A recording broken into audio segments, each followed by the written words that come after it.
Call this meeting to order at 3:04. And I'm going to read the land acknowledgement. Before we begin, we believe it's important to open our meeting by acknowledging the indigenous land that we share.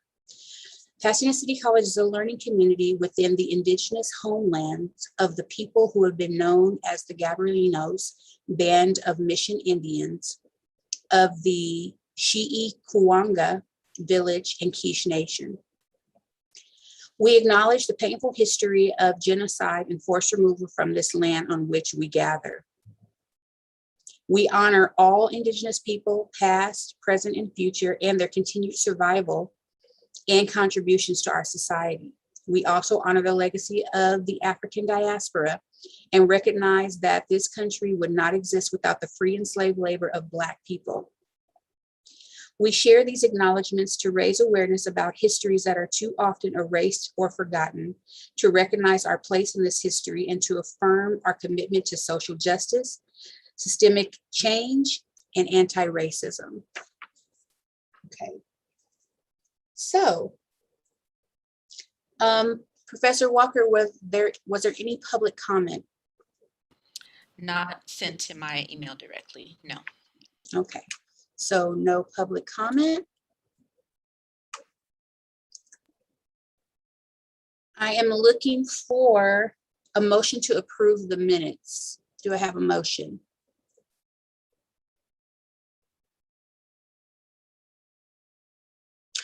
Ken Simon, is that your motion to approve the minutes? Do I have a second? Second by Jose Castanon, excuse me. And I'm sorry. Is there any discussion or questions or comments about the minutes? Can you hear me? I feel like I can't hear myself. Okay.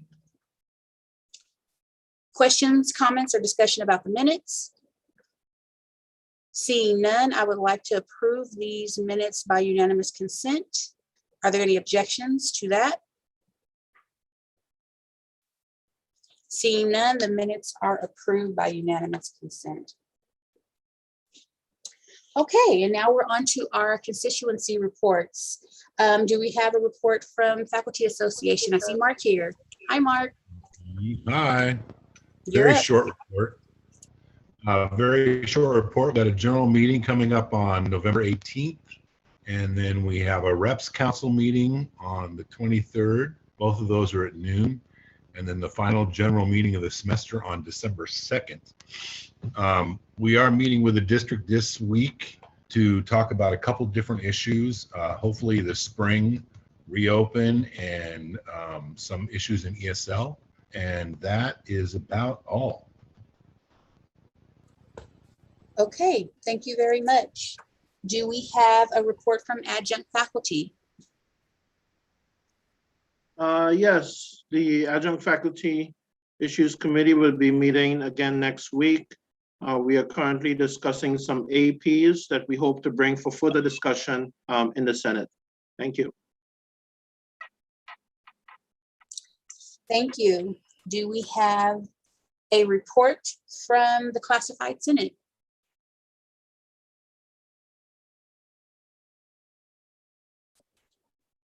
I don't see any representative, so I'm going to move forward.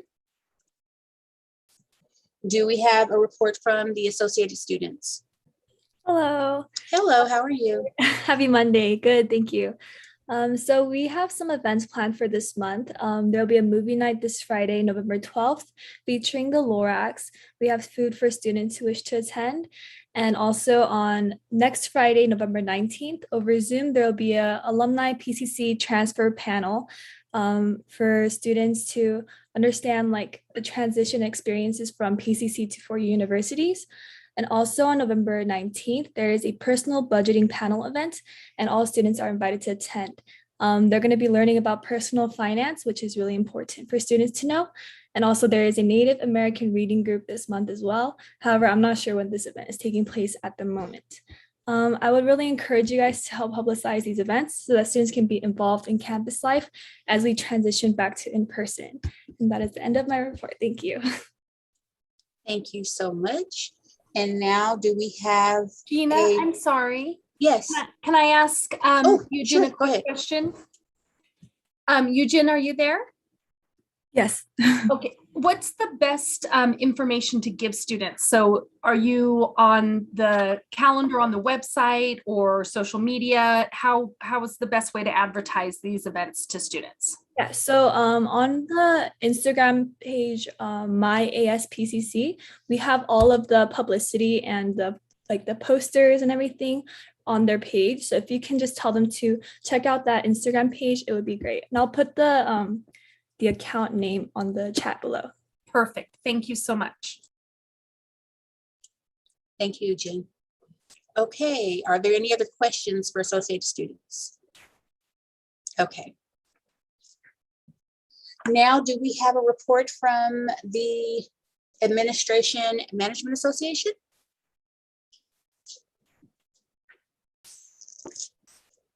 I can do the report again. This is Dion. Okay, thank you, Dean Miller. Go ahead. So the MA is just sorting through all of its committee appointments for all the upcoming hires, getting chairs for faculty hiring, and then also reaching out to faculty to be on hires for the positions that will be slated to go in place for January for faculty positions. We are also represented on the PRT last week and meeting with that group confidentially about, I guess, just collegiality on campus. So that's going on. We're reviewing APs, meeting with the executive staff the executive staff on just issues around campus and our thoughts and giving them feedback. And that's going well. And then Jason kind of rolled out some professional development updates for us. So looking for proposals for PD Day for January of 2020. I believe it's the 7th of January. And so those are now open. And then also if we have any professional development that we're doing, trying to run everything through Jason's office. And so everything can be organized and rooms can be scheduled and all of those things. And so that there is kind of a holding place for all of that. And so that everything can kind of come under one umbrella instead of being done separately in all different areas. So we will be trying to comply with that. He also shared that they're working closely with HR for a manager's onboarding activity for professional development for any new managers coming on board. And that's our update. Thank you, Dean Miller. Okay, and I believe we now have a report from the Classified Senate. Thank you, Dr. Lopez. Cincinnati, I'm just reporting out on behalf of the Classified Senate. So we have a few hiring committees that we're trying to, some of them that come to mind: Intermediate Clerk 1 for the VAMS Department, Administrative Assistant 1 for Professional Development Office, and Human Resources Tech 2 for HR.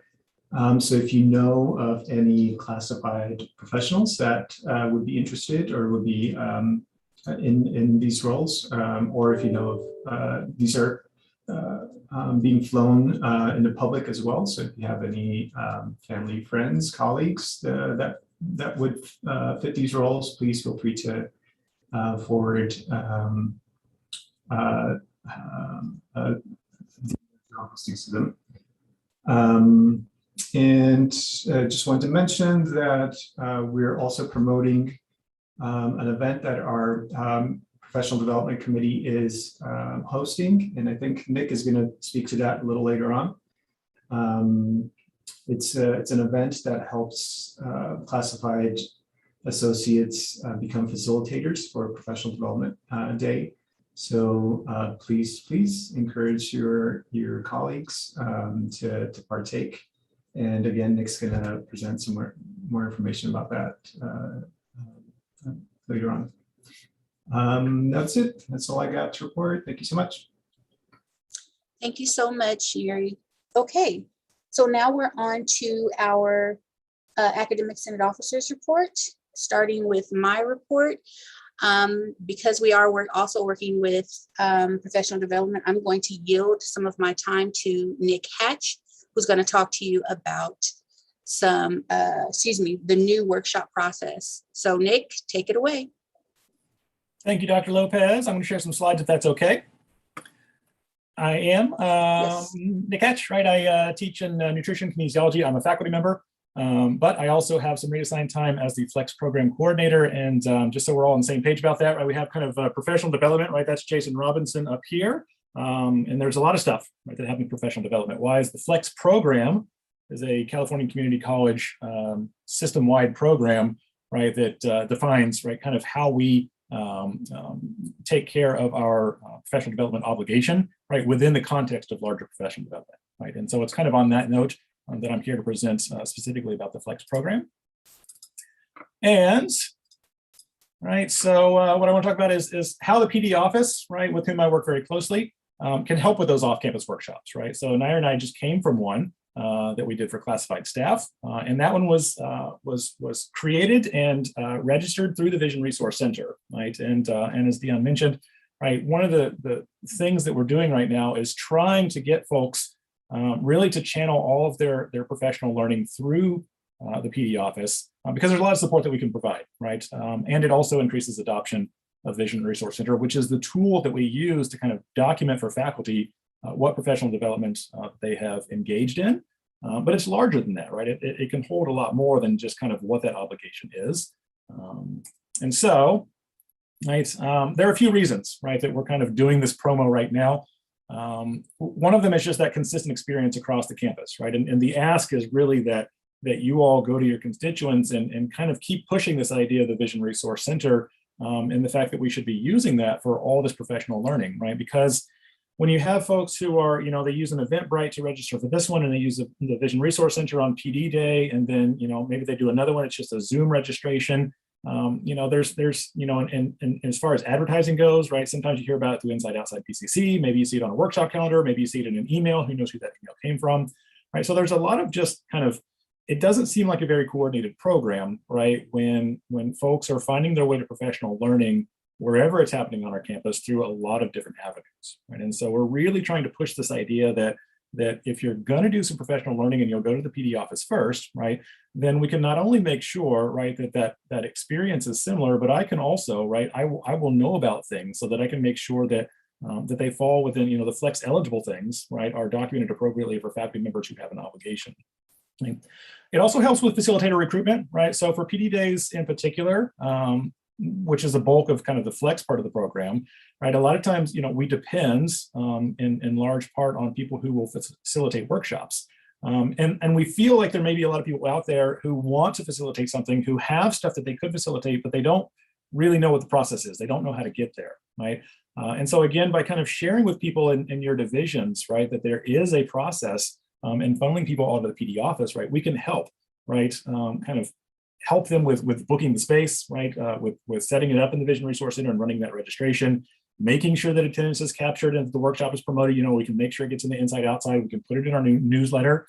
Hopefully you all saw our first newsletter that came out last week, which is also the call for proposals this year, right, et cetera, right, getting those workshops evaluated. And it also, just makes it easier for people to access, right? If they know that everything is in the Vision Resource Center, right, then they know where to go, right? And they know that when the stuff they find in there, right, is going to be advertised in multiple places, right? And then, just finally with program evaluation, right? When we pull reports and we report to the Chancellor's office on how the Flex program is doing and everything that was kind of in there, right? We can evaluate the program better, right? And we can even set up focus groups and do kind of smaller things if we have everything housed in the Vision Resource Center, right? But when we have workshops that are taking place here, there, and everywhere, then it becomes very hard for us to, kind of know about everything that's going on, make sure that folks have got that documented for folks that need to have that documented, but then also, larger to evaluate that program, right? And so we just want you to push, right? That the PD office can help, right, with setting that stuff up. And it's not just a nice thing to do, right? It's really something that we need to do to make the program seem coordinated and to help us evaluate that program and to help kind of pull out the expertise that's on our campus that we may not be seeing. And so finally, I'll just say, right, who is us, right? When I say, you know, come to us, it's here we are, right? So it's Jason Robinson, really Director of Professional Development, institution-wide, Natalie Pacheco, who's just been elevated to Instructional Designer. They are the two people in the Professional Development Office, right?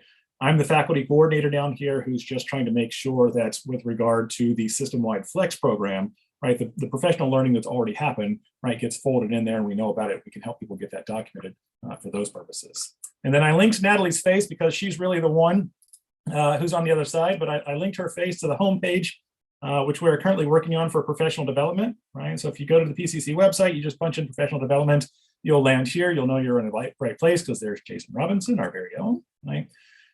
Lately, what we've done, right, this is a brand new addition to that page, is 2 giant bright buttons, right? And this is the ask, right? Go to your constituents, tell them, right? If you go to the PD page, right, you're going to do some professional learning, right? Click on this yellow button any time of the year, right? Not just PD day, but any time of the year, this bright yellow button will be here.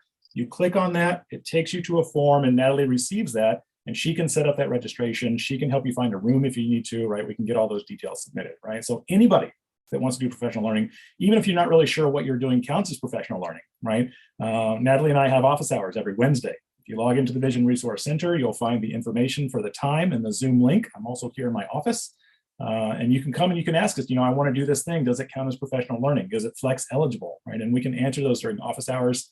But this is the button, right? If anybody is doing professional learning on this campus any time of the year, if they'll submit their details there, we can help them get that set up and start getting towards that consistent experience for everyone on campus.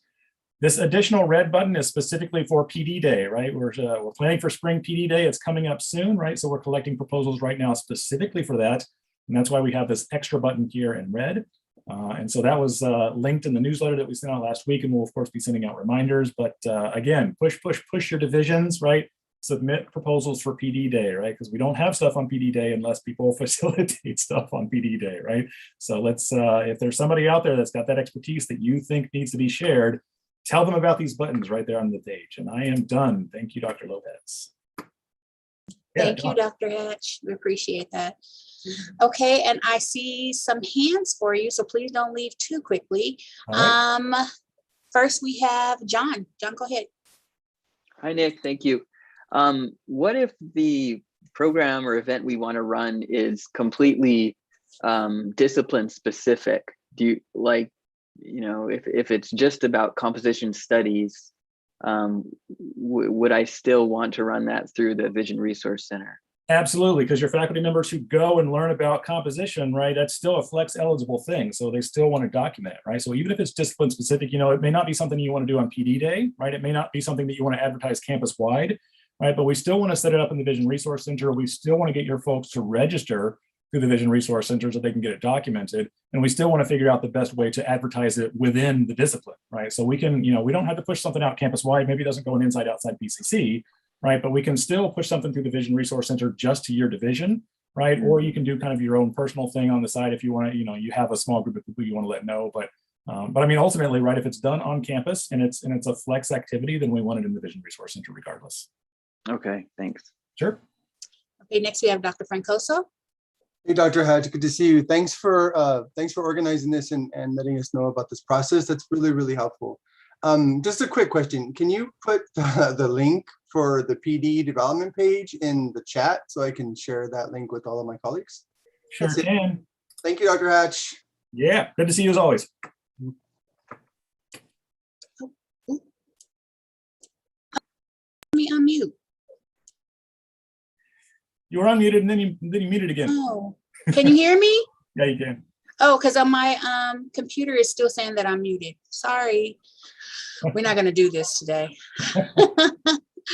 Thank you, Dr. Hatch. We appreciate your time and for helping me with my report. If there are no other questions, we're going to move on to, we're going to go to our secretary's report because our VP is currently on a hiring committee. When she comes, if she has a report, I'll make sure that we make time for her. Okay, so Professor Walker, do you have a secretary's report?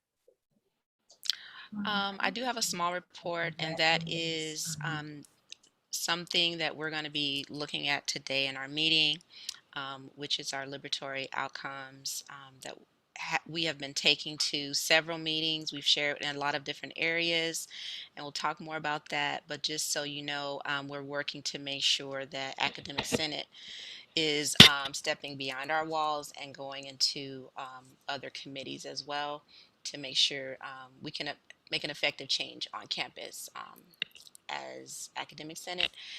That's one thing. And then the last thing is, if you have a public comment or anything you want us to share, please put it in the subject line. We get, just like you, I'm sure, get a lot of emails.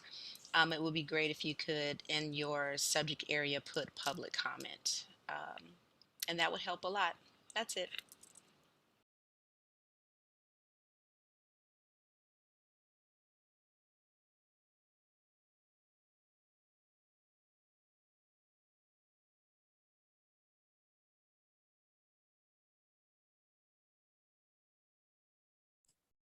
I think Gina's having trouble unmuting, but I know I'm next with treasurer's You are. report. You Okay, are. so thank you, Gina. I'll go ahead while you troubleshoot. So I regret that I don't have much of import to share here other than a 90-cent increase from 21,390 and 34 cents to 21,391 and 24 cents for our savings account. Our checking account stayed static at $1,854 for a grand total of $23,245 and 24 cents. I know interest rates are extremely low, but we may have to look into another bank that's paying higher interest if we're making less than $1 on such a large amount. So any suggestions are welcomed. And that's it for the treasurer's report. Thank you, everyone.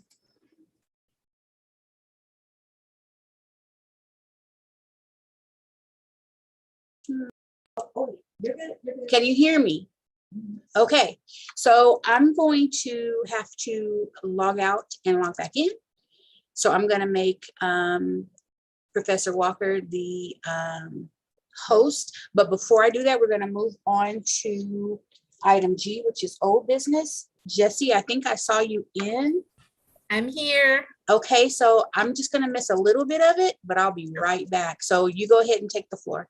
All right. Thank you, Dr. Lopez. No problem. Can you mute me? And thanks everyone for having me back. So we are taking the AP for student field trip and excursion for a second look.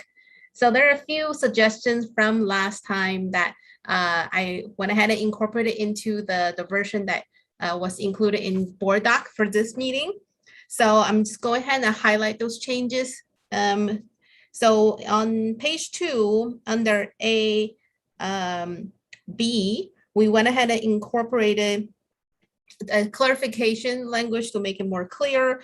So then the paragraph will now read, require the signature of the responsible program or instructor, lead, dean, or program manager, call center manager as applicable. So the as applicable part is added as new for clarification.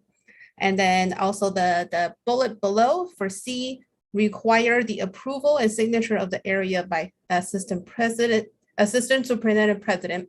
So we added or associate vice president. So we have to acknowledge that we have new roles on this campus now. So anywhere that has the addresses vice president, we went ahead and added or associated vice president. So that change was made on letter C and D. And the last change that made was to bring back paragraph G. That was the recommendation that was made in last meeting. So then we went ahead and bring that back.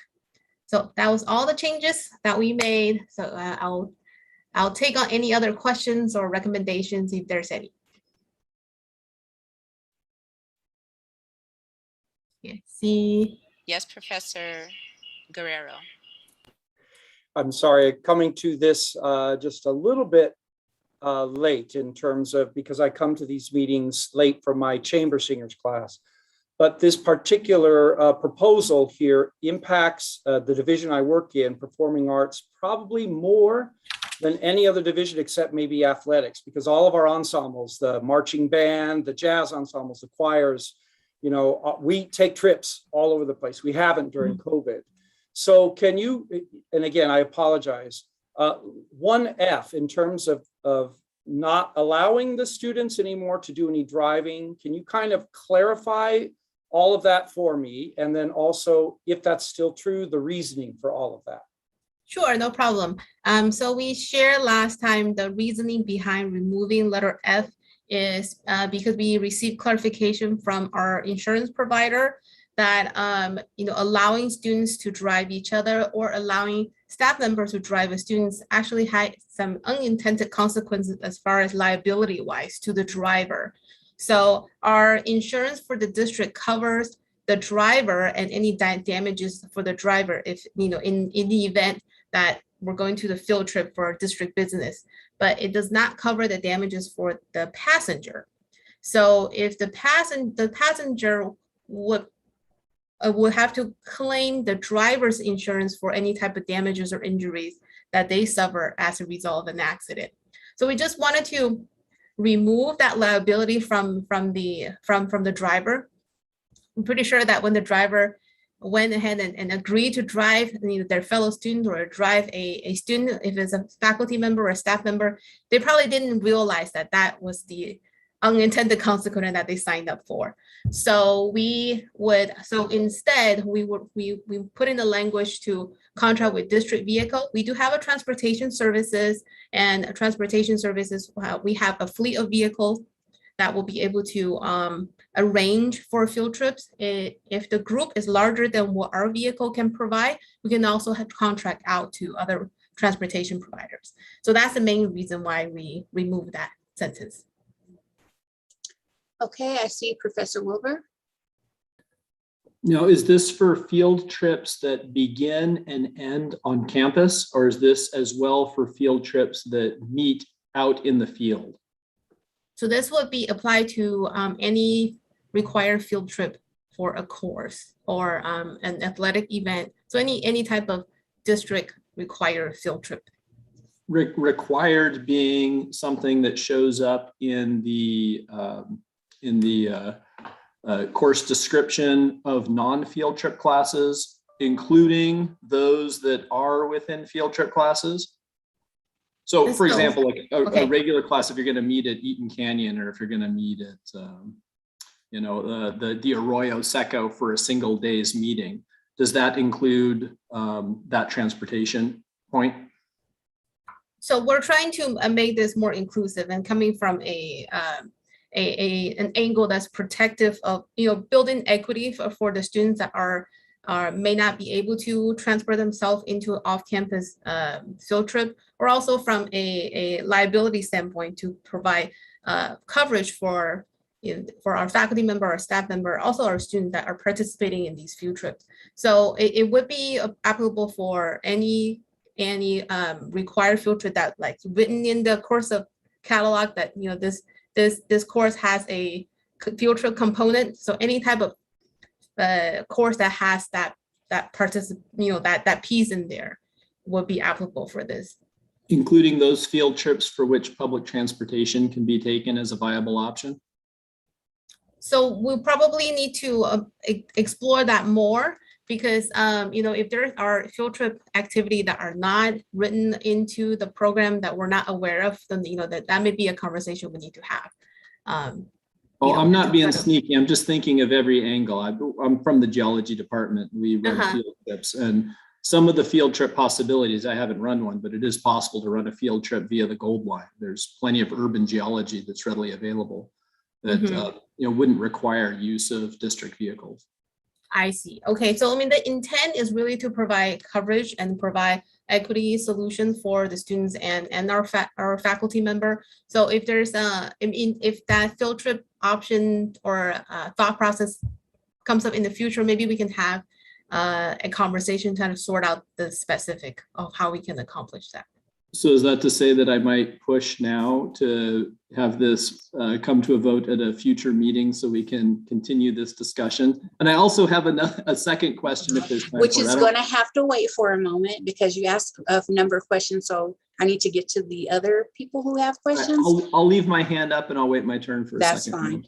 But before we do that, I need a motion because we've run out of time for this item. Is there a motion to continue, to extend? So moved. Thank you, Professor Constantine. How long are you motioning?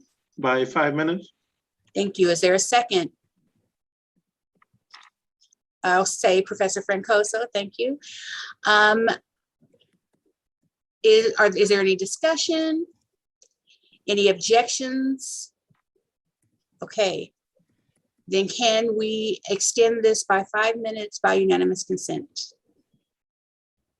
I'm seeing no objections. We are extended by 5 more minutes.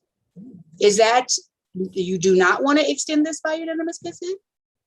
I do have a point. I don't think 5 minutes is going to cut it. 5 minutes is the maximum that we can have because that's how long we had for this item. So we can do 2 rounds of 5 minutes, but that's the best we can do. Okay, then I rescind my objection. I rescind my objection. I acquiesce to unanimous consent. Thank you. So we have 5 additional minutes. Next up is Professor Constantine. Yes, I know that the speech and debate team within forensics has been very successful over the past few years. So with this new policy, does it now mean that those students have to be transported with PCC transport to attend those events at other campuses? So maybe fill me in of how they're being transported now into those events. Pardon? Could you tell me how they arrive at those events currently? Well, I think it's been a combination of PCC transport. Sometimes I think some students may have taken their personal vehicles. Maybe Professor Fleming can expand on it from my division as well. I can. And it just so happens to be your turn. So go ahead, Professor Fleming. Well, the one thing I was going to just ask is because my understanding from our last meeting was that this was removing the ability for students to drive with other students for liability reasons, which makes sense. But students would still be able to individually drive themselves to an event, because that is something that is helpful, I know, for speech and debate, for competitive forensics. As Bevel was saying, there's a system of both PCC transport and individual private transportation. So if you're just removing if you're removing the part where students can drive with students, I understand that, especially for liability reasons, but I think to remove the ability for a student to drive themselves independently should be allowed. And when I was looking at the language, I didn't see that specific provision. So I was wondering if that was going to be in there. Oh, you are correct. You're absolutely correct, Professor Fleming. So by removing that language, we're removing the ability to essentially just students driving students or faculty member driving students. So the model to arrive at a field trip or a local field trip is that, each individual student drive their own vehicle by themselves to get there on their own. That is totally fine. And there's no language in this AP that objects to that. Okay, thank you. Okay, Professor Guerrero. Just a question about funding. Again, once COVID abates and our music majors come back, our ensembles, the choral ensembles are 30 to 50 to 60, and the band 120 to 150. So when we have multiple trips, chamber singers before COVID, we took 10 to 15 trips in a year. So, and students will drive themselves, and that's great. But funding for all of that, is there going to be ample funding for all of these trips? Because it will be an increased amount of usage of PCC vehicles for all of that. Just want to make sure. Yeah, I mean, that would be a direction. If the direction for the institution is to continue to support this program, then the funding needs to be there. So of course, we will. And we're doing a lot of revisiting of our funding model, of our budgeting process. So we definitely are re-looking at the way that we roll forward our budget from our roll forward budget process is not really the budget the process we like to continue. We like to reflect on the direction of the college and also follow our EMP, and have our budgeting allocation to reflect that also. So, we'll continue on reflecting that. Okay, and Professor Wilbur. Yeah, follow-up question on this. Point G, must have supervising instructor or staff member accompanying the field trip and or excursion. I sort of assumed that that was an obvious point of a field trip. A field trip is instructional. Why does that need to be in there? Can you help me understand? Are there cases where people would be sent on a field trip and the instructor wouldn't be teaching the class? This language was actually there before. So we kept it in there. And then, as you say, it would be an obvious point to, we wouldn't send any students or any group of students without any type of faculty or district engagement to be with them. So it is just there to kind of, I guess, point out the obvious. Legal requires it to be in there, then I take it. Yeah. Okay, thank you for your time. You're welcome. Okay, and Dr. Francoso.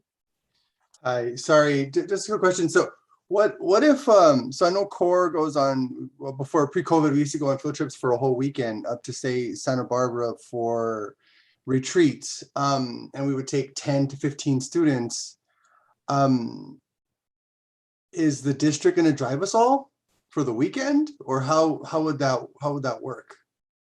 So it would be, I mean, it would depend on how your program is structured. If your program is structured for your students to meet there, then you know, because our language is to really just speak to cover our liability issues. And if it's part of a course, like a required component of a course, then you know the district will provide the transportation to take the students there and back. But if it's an elective field trip, then we'll probably have to, you know, it depends on what kind of field trip it is, I guess. So, for example, CORE went to UC Santa Barbara to go visit the campus. And then we stayed a couple of days in Santa Barbara for a trauma-informed retreat where we brought in local organizations to run PD, like workshops for our scholars. So that's the example, right? So, and I drove 4 students, and one of the other advocates for equity and justice drove 4 students. 2 students drove together. Like, I'm just trying to figure out how all 15 of us would get up there for the weekend. So I know CORE is part of a core program of Dr. Boland's equity and justice program. So I mean, there may be funding available to transfer everyone together. So then when we ask for funding to be able to go on these field trips for the weekend, we have to be able to make sure to ask for funding that's going to cover transportation provided by the district. Correct. Okay, So then, that will be your last question. I'm sorry, Professor Francoso. You can ask again after I let others I'm sorry. Thank you, ask their Dr. questions. No problem. And we're out of time for this item. So can I get a motion to extend by another 5 minutes? So move the motion to extend by 5 minutes. Thank you, Professor Constantine. Do I have a second? Second. Thank you, Professor. Was that Professor Guerrero? Fleming. Fleming, thank you. Okay. Okay, so I just had a total loss of what I was doing. Okay. So we're going to extend this by 5 minutes. If there are no objections, we can approve this by unanimous consent. Are there any objections? Seeing none, we are approved for another 5 minutes, Professor Walker. Thank you. Okay, and Professor Francoso, if you did have another question, you can, okay. So Professor Fleming, you are next. Thank you. So I want to get back to what Professor Guerrero was saying regarding Fundy. So is this policy being put in place ahead of knowing if the fund will is right? If you broke up some, Professor Fleming. Can you repeat that? Again, I'm not. Oh. You're breaking up. Doctor. Oh, can you hear me? Hello? It's still kind of wonky. All right, go. Okay, sorry about that. If you put your hand up, I'll call you again. But right now we'll go to Professor Vendresco, excuse me. I just wanted to clarify. So if there's a field trip where we're renting the district is renting a couple of vans, is it still okay as long as the student is okay through transportation to have students drive the van that's rented by the district? Would that still be allowed? We would, that is actually not allowed. So we would arrange drivers to transport the students and driving the van. So even if it's like a 3 or 4 day trip, you would arrange and pay for the driver, is that correct? Yeah, that would be correct. Yeah, because the vans that we have, we would not, the students are not necessarily trained to drive the size of the van that we have. So we prefer to not have that situation. Okay, and Professor Wilbur. I'd like you to reiterate that to make sure I heard that correctly. A student driving a district van is no longer allowed to drive a district van, even if they've been vetted by the California DMV, even if they've been vetted by Peter Venson, and even if they've been approved. Because more or less what you're spelling out is likely the end of the field program. What this means is that in order to hire somebody that's going to work 8 hours a day to drive students around in vehicles, that's totally untenable. That's the end of our field program. We run field trips. Dr. Vendrosco and I are preparing for a field trip this summer to Wyoming and back. He drives a vehicle, I drive a vehicle, and we typically have student volunteers drive a third vehicle. If we had to hire somebody outside of the district, that's the end of the field trips. We've been running field trips for 96 years now. And if this happens, that's the end of our geology field program. Geology is an outdoor science. All of our best work is done outdoors. I want to make sure that this is exactly what I'm hearing, that students can no longer drive campus or district vehicles. So I wanted to just make sure address your concern. So I mean, I don't think it was ever the district's directive to have a student drive a district vehicle.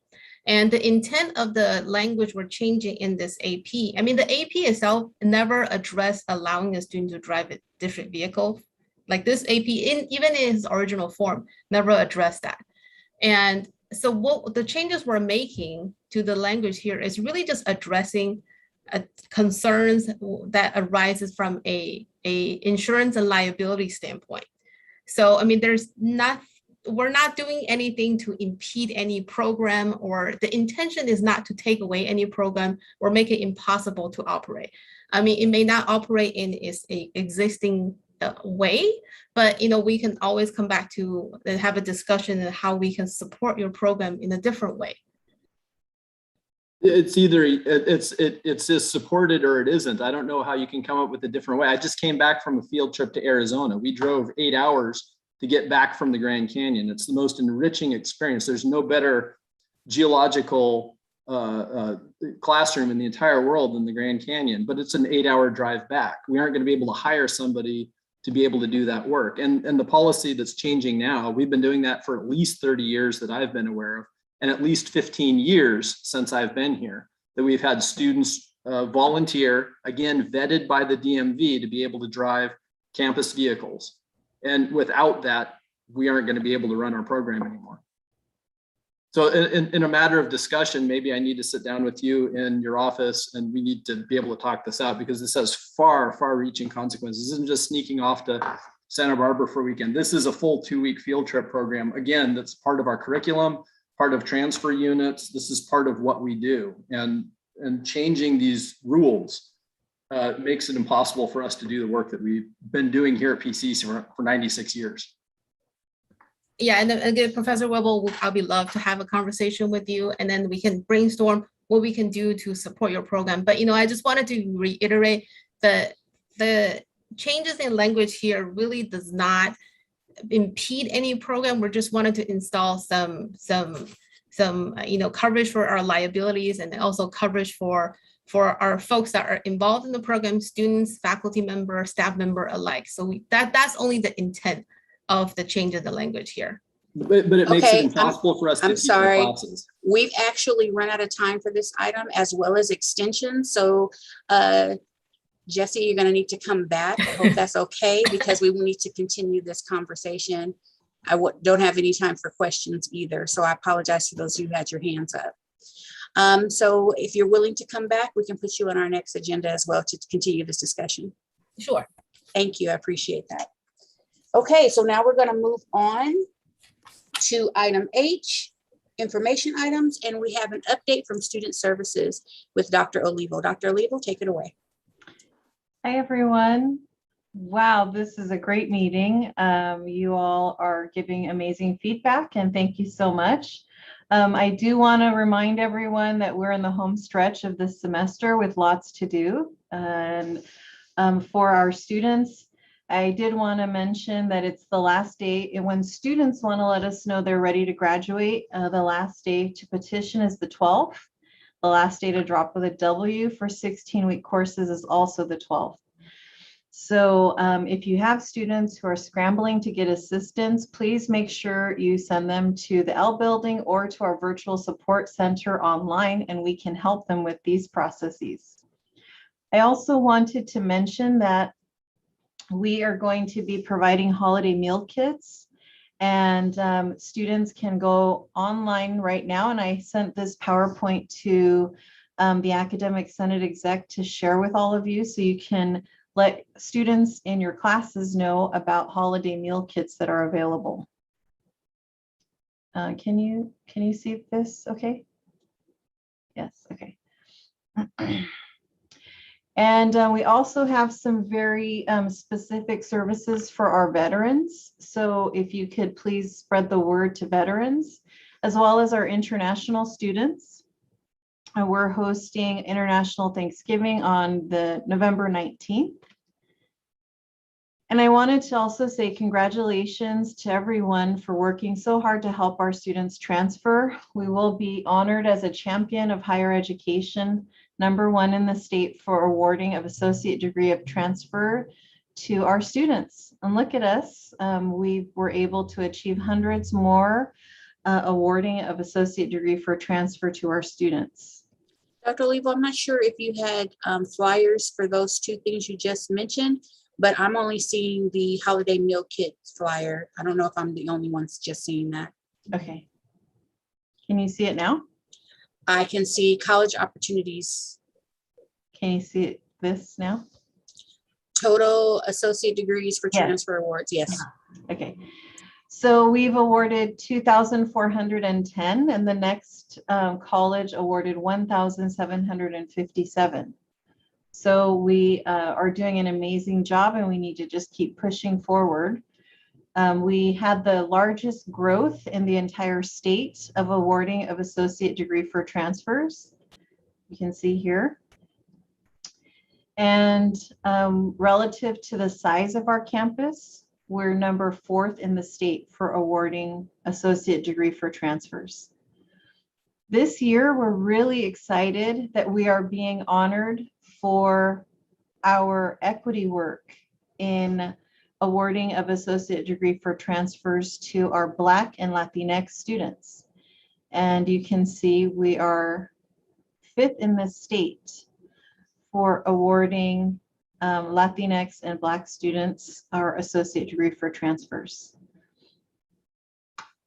And all of this data is in the slides. I just wanted to share with all of you. Please make sure you refer students to the Transfer Center. We have until November 30th to help our students transfer to UC and CSU by filling out their applications. So the Transfer Center will be open every Saturday in November, and it's been extremely busy on Saturdays. So please spread the word about this service. We also have transfer services available via Zoom, because we know we live in a hybrid state right now with both in-person and Zoom services available. And then these slides just simply list all of the different university representatives that will be here throughout the month to provide assistance to our students. And sometimes students are looking for a specific institution. So I included all the information so that you can pass it along. And then we have over 2,000 students reading this book through Pathways. And the author and poet Jessica Salgado will be here via Zoom on November 30th, providing a discussion for our students, and anyone in our Lancer community is invited to participate. I also wanted to remind everyone we have a welcome center that is located in the Wi-Fi lounge. Students can walk in and get support filling out their free application for federal student aid. That the earlier you do it is the better. So if all of us could support our students in reminding them to please get this in, this would be extremely helpful to them. Registration starts next week on November 15th for spring. And our students are really excited about the potential to have in-person on-ground classes. So I just wanted to share with all of you that we're gearing up to help our students with their course selection process starting next week. And we have a new service located on our webpage. It's a chat service. So students can just click on chat with us, ask their question, and answer a survey afterwards. I also wanted to let you all know students can now schedule a counseling appointment based on their availability on their own. They don't have to walk into the department to do it, and we have a YouTube video explaining the instructions. We also have student suicide prevention. Unfortunately, a few weeks ago, we did lose one of our students to suicide, and so we wanted to make sure we share these resources with all of you. We've had these professional development opportunities for mental health first aid for faculty, staff, and for students. It's going to take all of us to ensure that we do not lose another student to suicide. We will be observing Veterans Day tomorrow at the Memorial Wall from 12 to 1.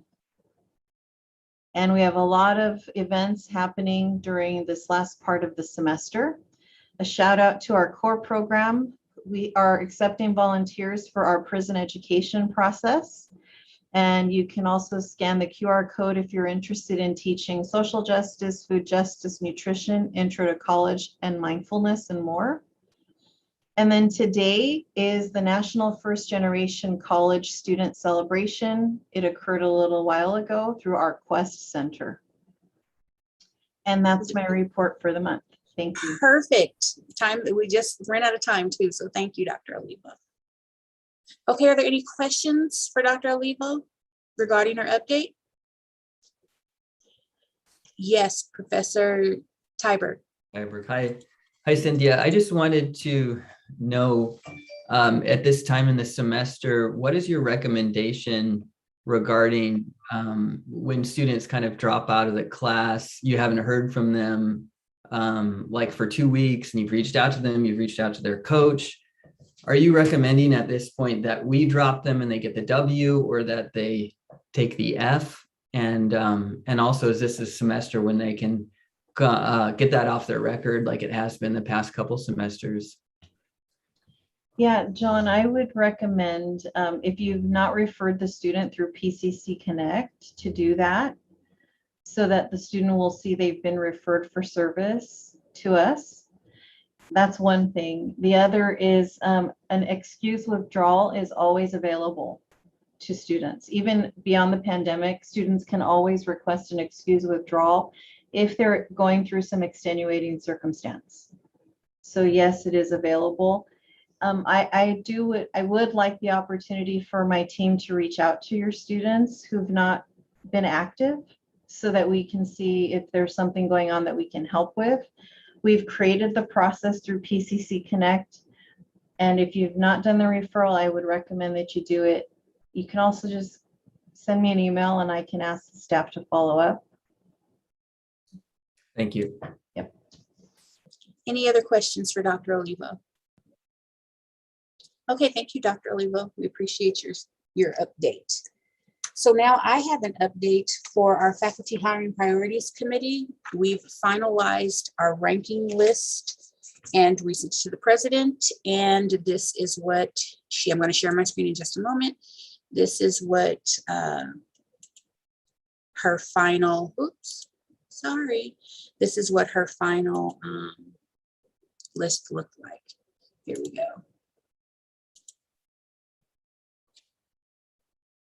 Uh-oh, I'm trying to get to it. So I'm showing you the top 20. What's on the right-hand side is the president's ranking. What's on the left-hand side was the position that the Faculty Hiring Priorities Committee, how they ranked. And the president did this, used her ranking or came up with her ranking based on the faculty's ranking and the dean's ranking. So I'll move slowly.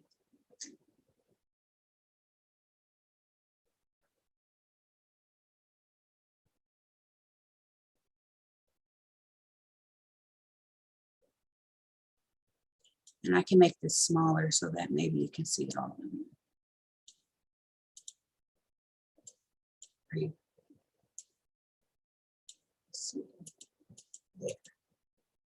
Oops.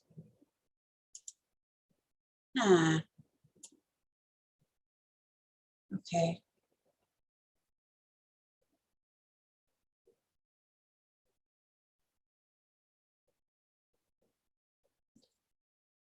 So this is something that will be reported out to the different divisions. After this meeting, I asked that it not be reported out until after the Academic Senate had the opportunity to look at it and discuss it. Dr. Lopez, I have a question. Yes. Just want to make sure I'm understanding this correctly. When you go back up to the top, you see how all the ones that the Academic Senate ranked, like it says number 1 next to English. Is this saying, just to make sure I'm understanding correctly, that the RN nursing is her number 1 or is it her number 4? You see the parentheses? No, that's her number 1. Just wanted to think. Thank you. Yes, it was our number 4. That's what that was. And she pointed out that I'm going to stop sharing so that I can see who wants to. Okay, I see hands. She changed, she pointed out that we had 13 in the top 20. That was the same as her top 20. I see hands, so I'll start with Professor Serapian. Thanks, Dr. Lopez. Can I please see that shared screen one more time? Absolutely, absolutely. I think a lot of people do. Can you do me a favor and just scroll really quickly to the bottom? That is, there we go. That's the bottom. Right. Again, these were the top 20. Perfect. So I have a quick question. Now that the president has provided her ranking and the Academic Senate committee had done theirs, what can happen now? Because I have a huge concern when it comes to at least my department and the reflection on the right side, which was the president's side. So I'm just curious, at what power do we have at this point? What say do we have, since I'm unsure of the process? At this point, there's this has been discussed between the deans, the Academic Senate through the via the Faculty Hiring Priorities Committee and the president. So her list is the list. Got it. Okay. And it was, although it was similar to the dean's list, we did have, again, 13 of our top 20 in her top 20. Okay, so I'm going to make a comment so that it's on record whether or not anything happens with it. I think it's absolutely ridiculous that, and this is definitely representative of my department, so I already know that's going to come up, that a career counselor is nowhere on the right side, considering that we have two, I don't know if everybody knows this, we have only 2 full-time career counselors for this entire campus. 2 full-time, both of which 9 times out of 10 are forced to go to some type of committee because they're being pulled in different directions as the voice of career counseling. Yes, there's general counselors, but it's not the same when you're talking about a certain skill set. And if everything is career first, guided pathways, getting people jobs, getting people to graduate, I find it very hypocritical that on the right side, career counseling is nowhere there. And if I am saying this incorrectly, I just don't see it. I see an athletics counselor, but I do not see a career counselor anywhere on the right. And I just feel like it's going against what PCC is supposedly arguing for. So my department would be pretty pissed at me if I didn't say that. So I'm going to. You are not incorrect. It is not on the president's ranking list. Thank you. Okay. Yeah, I just find that problematic. I hope others do too. Thank you. Okay, Professor Guerrero, I'm going to stop sharing. Did you need me to continue to share, Professor Guerrero? No. Okay, awesome. There you go. similar concerns for the music vocal arts instructor replacement position that's been here for 50, 60 years. It was ranked 10 by the Academic Senate, and am I correct? It isn't ranked at all as one of the priorities by the president. Is that correct?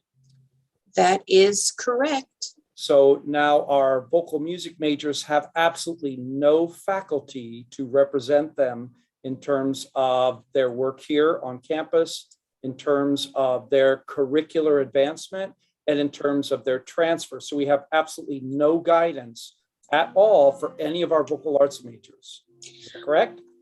I will show you, what I gave you was a snapshot of what the president sent to us, but I will give you the full Excel sheet, which has a little bit more information on there, her rationale for why she picked some of the things that she did and didn't. And I will share that with you now. Give me just a moment. Okay. So, and which did you say that was? That is the music vocal arts opera. You passed it. Opera, I passed it, sorry. It's number 10. Here we go. Okay, 10. according to the president, it has a capacity to grow. So I don't understand what that means. I don't either. So I need to take this back to our division. We've lost 3 full-time faculty members as it is. And so, you know, the responsibilities for our, prior to COVID, we had 150 to 200 singers in our program. Last year alone, 13 singers were applied for and accepted at 4-year universities, all of them at least 2-year universities. So now we have no one to guide them through this process, to oversee that program. We lose a GE instructor in terms of history of opera, in terms of music appreciation, which are GETSI classes. So we now have one less full-time instructor there. This is a complete diametrically opposed to the philosophy of the school in terms of performing arts over the last 50 or 60 years. So I'm completely shocked that the president would come in and express, though subtly, such an opinion that this is not an important position in terms of our school philosophy, in terms of our performing arts. Thank you. Thank you. Okay, and Professor Serapi, I'm actually going to call on, thank you. No problem. So I see Lyman Chafee. Yeah, if we could see that Excel spreadsheet again and scroll down, because those comments are comments about her ranking. About her ranking. So if we want to see what she said about the career counselor and the opera thing, we need to scroll down to where she ended up putting that in her ranking. Thank you. You are correct. Let's see. So I want to make sure I didn't pass it. Career counselor, right here.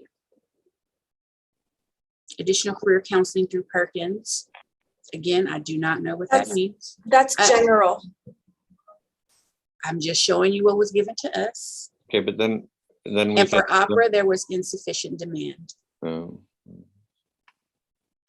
No, I think if you scroll up, that there's a different line item for career counselor, because I remember reading a different thing. What I'm sure, this is where she ranked it. So we're looking at where she ranked it and her rationale for ranking it. So that's what it said for her for career counseling. So we're looking in this line. She said that there's additional counseling through Perkins. Okay. Okay, I'm going to stop sharing so that I can see who's next. And Professor Wilbur. 2 things. How many of these are likely to get hired out? And on behalf of the physics and astronomy program, the astronomy program doesn't have a professor now. So without a hire, the astronomy program will cease to exist. So speaking up for my constituents, I'll make that point. But also, how many of these are likely to get hired out? 20, approximately 20. Approximately 20. Well, approximately, there's a lot of slush there. Which is why I showed you the top 20. Because it's an approximation, but that's what we were told. Well, I feel very dearly about number 24, which is why I'm asking. Okay, Unfortunately, I don't have a response to that. And I saw some hands up. Gina, do you want me to help respond? That's due to the full-time faculty obligation number. The FON. Right. So the reason we have 20 spots is because we need 20 in order to meet the full-time faculty obligation number. Okay.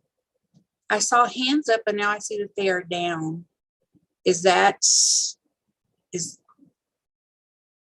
Okay. That was my update. I'll bring it back again and we can talk about it some more.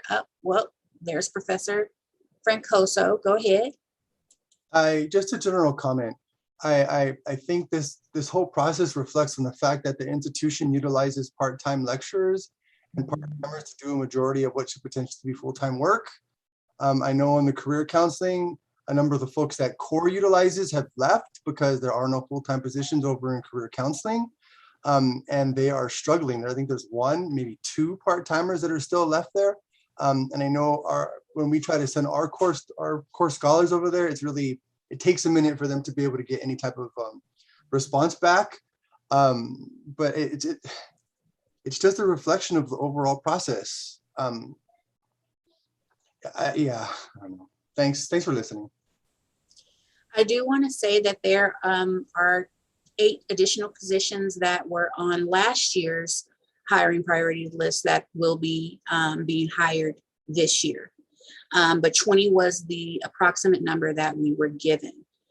I also want to point out that even although I chair the Faculty Hiring Priorities Committee, I do not get a vote. So I just want to be clear about that. As much as I agree with a lot that has been said here today, and I will report that out to Dr. Andrew Jonas and Dr. Ramirez, the feelings that the Academic Senate have, I do not get a vote. Just want to put that out there. And since there are no other questions or comments, we're going to move on. I appreciate you all. I just want to say that. Oh, and I see Dr. Adamio's hand. Go ahead. Yeah, I just wanted to make a comment that I hope that everyone remembers the Academic Senate meeting where I showed the data that showed that our FTEF has not changed very much in the last year, but our enrollment changed by 30%, and our FON number is going to be based on not being penalized for that. So we really don't know what the end result is going to be once that drop in enrollment comes in, right? So we may be really not as unbalanced as people are saying. I know that there's specific positions, but I think we should be thinking about that aspect as well. And I think in the chat, Stephanie Fleming was talking about the FON number not being finalized as of yet. Thank you for that, Dr. Adamio. Okay, and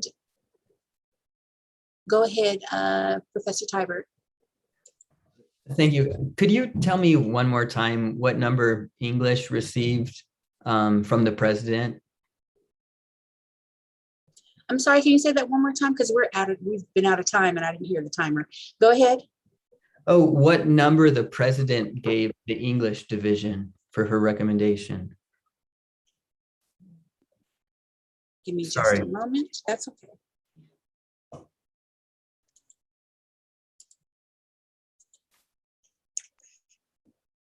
For English.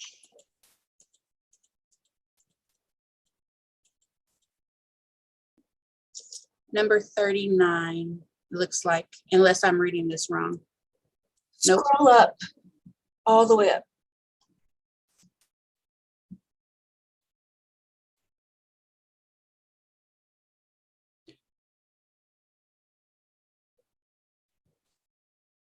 Yep, the first one was number 39. Insufficient demand with ESL faculty load. There are ESL faculty that will be, oops, I don't know what I just did. Hold on, stop you. There are ESL people that. I think it's 37 actually. Okay, thank you, 37. Hold on. Oh, good, I didn't delete it. So they went to number 37. Does that answer your question? Yeah, thank you, Dr. Lopez. No problem. Okay, so we are out of time on this item. I don't see any other hands. We can extend it by another 5 minutes if you want to continue this discussion. Move to extend by 5 minutes. Okay, do I have a second? Okay, I see Professor Francoso, I saw your hand first. So if there's no other discussion, or is there any discussion on this before we approve it? Okay, so we're going to approve this by unanimous consent if there are no objections, and I don't see any objections. Okay, so we have 5 more minutes. But nobody's hand is up, so. Okay, then we are going to move on. And now we have Sheila Rose, who's going to talk to us about our Academic Senate goals. Thank you so much, Gina, and thanks everyone for these hard conversations we're having. So hopefully this activity is going to help us center on our goals that we established at our retreat and also provide a little bit of healing for us. So last meeting, I shared a document with you and asked you to bring it back to your colleagues. And the title of that document is Developing a Liberatory Consciousness by Barbara Love. It's about a 5-page article. And what we're going to do today is read it and see how we can learn from it and align it with our Senate goals. So I have a Google document for you, which hopefully I've compiled everything that you need into one space. There's several links. There's a link to the document itself, as well as to our goals, and also to some biographical information about Dr. Love. So please, if you can open that, and then can I appoint the fabulous Ken Simon to be my link checker? Is that something you are available to do for me, Ken? I have confidence in your skills to do that. To make sure the Google Docs link is working? Yes. It is. Great. Yeah. And then can you check to see if you can also open up Dr. Love's article, the link that's embedded within the Google Doc to that article? Yes, it works. And do the goals also open? The link to the goals. They do. Wonderful. Okay. So what we're going to do is open up 4 breakout rooms. And Gina, this should just be for senators, correct? Yes. Yes. So we appreciate all of our wonderful guests being here, but we're not going to put you into breakout rooms. So I don't know if you want to stay and hang out, or if you want to come back in 20 minutes to learn about our learnings from the breakout rooms. You're always welcome to rejoin, but it might be a better use of your time not to kind of like sit in the main room. So what we're going to do, I'll share the instructions on the Google Doc just to go over them. Okay, so the article is about 5 pages long, and I can see some of you are already accessing it, which is wonderful. And the first page and a half is a summary of Dr. Love's ideas about developing liberatory consciousness. She then breaks the process of developing a liberatory consciousness into 4 steps: awareness, analysis, action, and accountability allyship. So we're going to ask every group to read the first page and a half summary. We're going to create 4 breakout rooms with our senators, and breakout room 1 is going to also focus on the step of awareness. Breakout room 2 is going to focus on analysis. Breakout room 3 is going to focus on the section on action. And then breakout room 4 is going to focus on accountability and allyship. Each of the 4 breakout rooms has their own space on this Google Doc where they can capture the ideas, the passages, the lines from Dr. Love's article that they find relevant and applicable to our work in the Senate. And then they're going to establish here how they believe they link to the Senate goals and what concrete actions or steps we can take in order to actualize or operationalize the ideas from the article. So we'll have 4 rooms, each will have their own space and their own section of the article. Are there any clarifying questions before we form those rooms?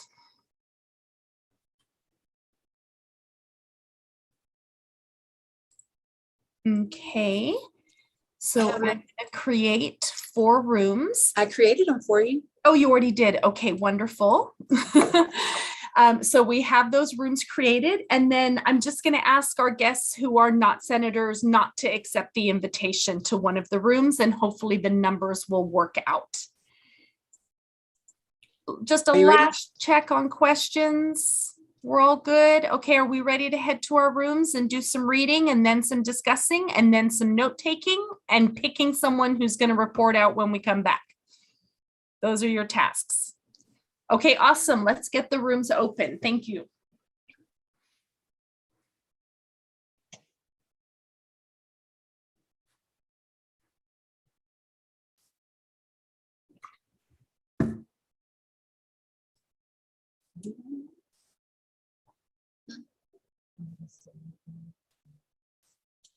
Just so you know, Sheila, I put our guest in a 5th room. Okay, perfect. But they can stay here. That's fine. Okay. Are you joining a room, Gina? I surely can. Okay, I'm going to go to room 2. Okay, I'll go to room 3. Oh, Veronica's already in there. Never mind. Veronica, that's your room. Yeah, I didn't go in anywhere, but I could go into room 3. Okay. Okay, then I'll go room 4. Armia, where are you going? Room 1? I think Armia should be room 1. Yeah. Oh no, she's assigned room 2, Sheila, but so are you. I'll move her to room 1. That's fine. Okay. Thank you. There you go. Okay. So I'm going to my room.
Hello.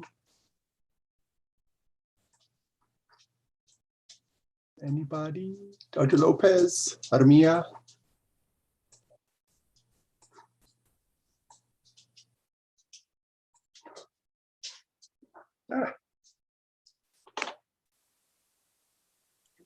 Hi, Anthony. Did you get kicked out of your room? Hi, yeah, I was having trouble with my internet's all wonky. Can you please put me back in number 2? Gotcha. Hold on. Thank you.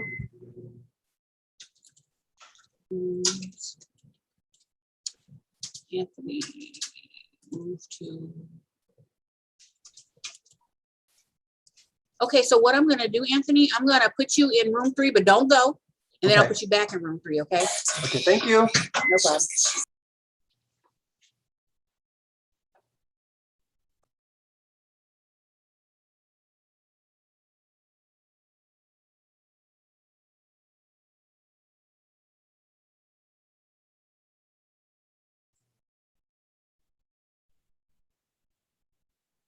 Perfect, thank you. Okay, you're all good. All right, no Thank problem. you, Dr. Lopez. See you in a bit.